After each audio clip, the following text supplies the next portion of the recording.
Prevention of violence and these things on doctors and medical staff ಅವ್ರ ಮೇಲೆ ಒಂದು amendment ಮಾಡಿದ್ದೀವಿ.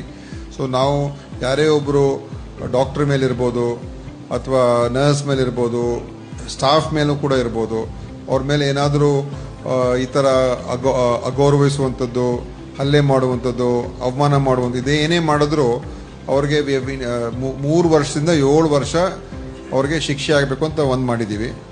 ಅದ್ರ ಜೊತೆಯಲ್ಲಿ ಅದು ಕಾಗ್ನಿಸಿಬಲ್ ಅಫೆನ್ಸ್ ಅಂತ ಮಾಡಿದ್ದೀವಿ, ನಾನ್ ಬೇಲೇಬಲ್ ಕ್ಲಾಸ್ ಹಾಕಿದ್ದೀವಿ. ಆ್ಯಂಡ್ ಇನ್ನೊಂದೇನಂತ ಹೇಳಿದ್ರೆ, ಕೆಲವರು ಅವರೇ ಮಾಡಿರ್ತಾರೆ, ಕೆಲವರು ಅವ್ರ ಜೊತೆಯಲ್ಲಿ ಇರ್ತಾರೆ, ಅಬೆಟ್ ಮಾಡಿರ್ತಾರೆ. ಸೊ ಅಬೆಟರ್ಸ್ನು ಕೂಡ ಇದಕ್ಕೆ ನಾವು ತೊಗೊಂಡ್ಬಂದಿದ್ದೀವಿ. ಆ್ಯಂಡ್ ಇನ್ನೊಂದೇನಂತ ಹೇಳಿದ್ರೆ, ಕೆಲವರು ಸುಮ್ಮನೆ ಬರೋದು, ರೆಕಾರ್ಡಿಂಗ್ ಮಾಡೋದು, ವಿಡಿಯೋ ಆಡಿಯೋ ಮತ್ತು ಸೋಷಿಯಲ್ ಮೀಡಿಯಲ್ಲಿ ಹಾಕೋದು, ಈ ಡಾಕ್ಟರ್ ಸರಿ ಇಲ್ಲ, ಇವ್ರು ಹಿಂಗೆ ಮಾಡಿದ್ರು, ಈ ಆಸ್ಪತ್ರೆ ಹಿಂಗೆ ಮಾಡಿದ್ರು.